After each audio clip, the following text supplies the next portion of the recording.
magic. They are mentioned in the great epic Ila Galigo. Today there's no more Sultan, unfortunately, but now they are still. If you are going on a pilgrimage to Mecca, you go to a bisu to get good luck first. They were actually called the white blood ruling families. I've met some women, some trans women in Sulawesi who's training to be bisu. So this is a living tradition. Oh, the image over there, because they're doing these weird things. It's because there's a belief that you call down the spirit. When you call down the spirits into yourself, you can put a crisp against your body and you won't bleed. So they're indulging in some holy penetration. I'm going to hell. Okay, but of course, in Vietnam, we've got this tradition. Taoism is like a native Chinese religion. Well, in Vietnam, they've got Tao Mao, which is a native Vietnamese religion that worships a mother goddess, and her shamans are often transgender women, and including there's a documentary about this called Love Man, Love Woman from 2007. This is also a living tradition, and these Tao Mao shamans are really confused by the emergence of contemporary gay culture. There's in Myanmar, Myanmar we've got the Nat spirit mediums. In fact, where the Nats are these animist spirits, and a lot of one stereotype of being a non-hetero person in Myanmar today is like, one of those people who, who's a medium. And I feel like that's not such a terrible stereotype. Just imagine, like, Mommy, Daddy, I don't think I'm straight. Oh, honey, you're going to be a medium? But, and of course, we're very interested in these traditions because they seem very, for those of us who are interested in anthropology, who like diversity, they say like, oh, this is very genuine, feels like the kind of Southeast Asia cultural diversity that isn't watered down, isn't influenced by globalism. But we actually have to remember that these are also influenced by historical change. When I was doing research, I found out that up till the 1980s, most of the Nat spirit mediums were actually women. But there was, I believe, a ban on women practicing it for a while, so it turned naturally to transgender, to M2Fs. And you might think, this is, when you start to think about it, this isn't something that would naturally happen in Europe, in the West, like that way, as we're used to. Talking to Michael Ward Keeler, who is an expert on Myanmar queer cultures. He was an Asia Research Institute visiting professor till recently. He was explaining, you could see, the thing is, in Southeast Asia, in a lot of Southeast Asia even today, it's still very gendered. There's the idea that two people who look like men, who present themselves like men, are in a deep loving relationship is still really weird in a lot of places. But if you are a feminine person and a masculine person, no matter what your genitalia are, that's kind of understandable. You go like, yeah, okay, that makes sense. What he said, you could put it in a sort of linguistic way is, genitals are not phonemic. Your genitalia do not dictate your gender. They're just, there's multiple ways you can present your gender. Okay, and yet. Okay, we've been talking a lot about trans history. Hey guys, there's actually some seats up ahead. You could sit in front. I get there is also gay history in a few nations. Next slide. Like in a few years ago, the very sexy Malaysian historian Farish Noor came down and talked. And you guys remember Farish Noor? He teaches at NTU, and he talked about the Hikayat Panji which is Samira, which is a 14th century Japanese epic that talks about this princess called Galu Chandra Kirang who cross-dresses and becomes a warrior prince. And the thing is, like, she's fighting against, near the man she loves, and the man she loves thinks she's a man, and yet he's still flirting with her, with this person, So this is there are clear traditions that men were loving men and stopping men. In the Serat Centini, another Japanese epic describing 17th century wars, there are detailed descriptions of sodomy, fellatio, mutual masturbation, multiple partner intercourse, and transvestism, which shows how male homosexuality just seemed unproblematic.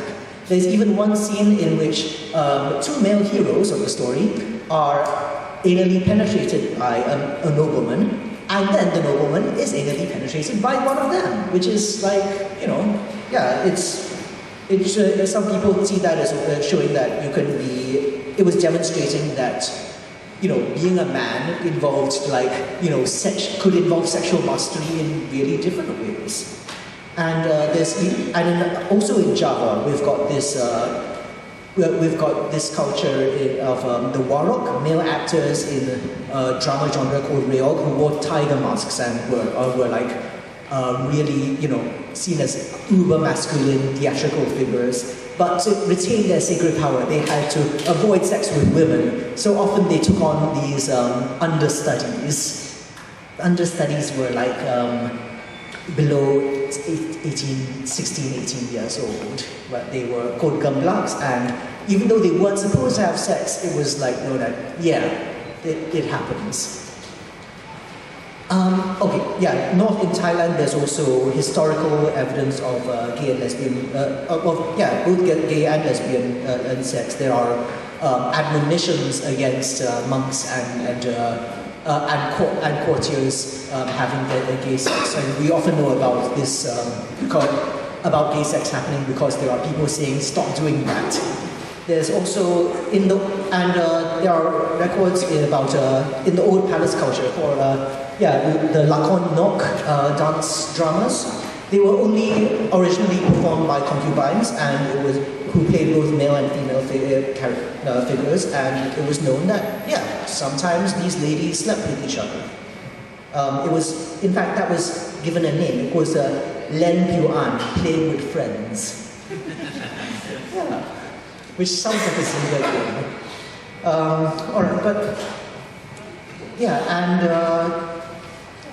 And of course, it wasn't just the courtiers of,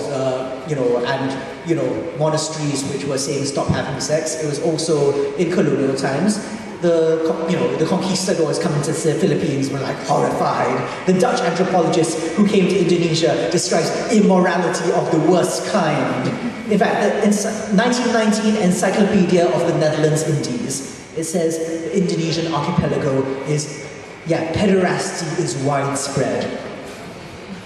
But of course, despite the fact that we know everyone's having sex with each other, it's really hard to figure out when did people start identifying as gay. I mean, those of you who read Foucault will know, there's this difference between actually doing, having gay sex and identifying and disagreeing to a label.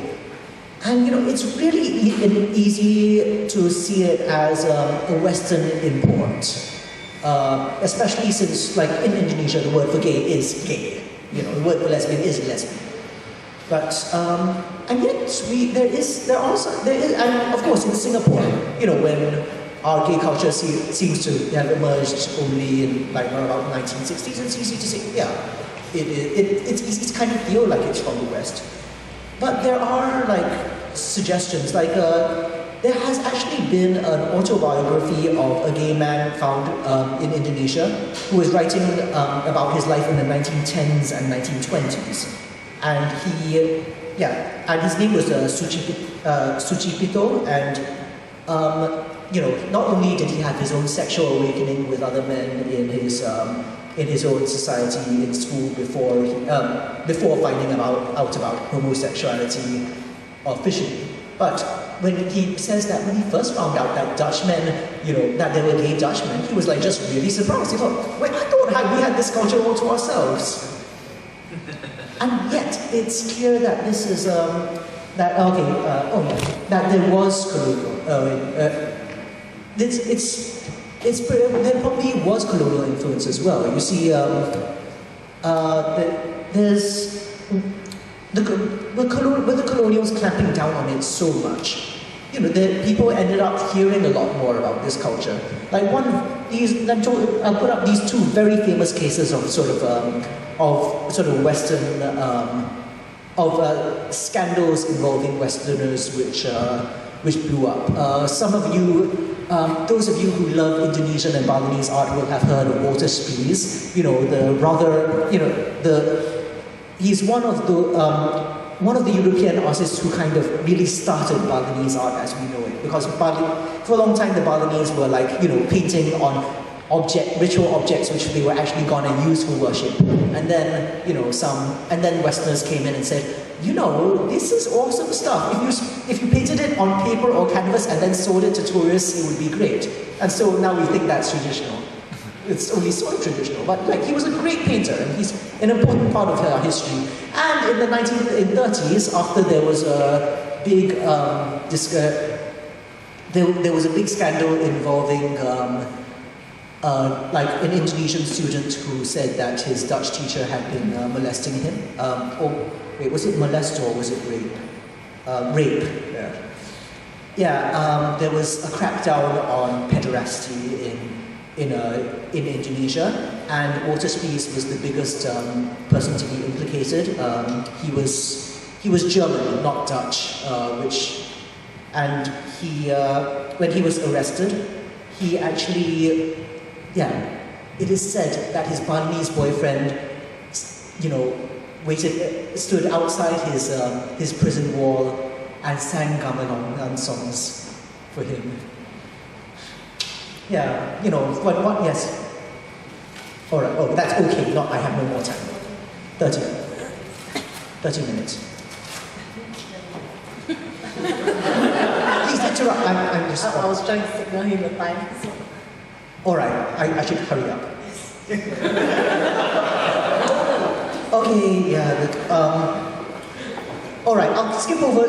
Basically, in 1960s, there was a scandal also in Thailand about an American guy who was assassinated, and when there was, this was when the gay nightlife. He was a journalist and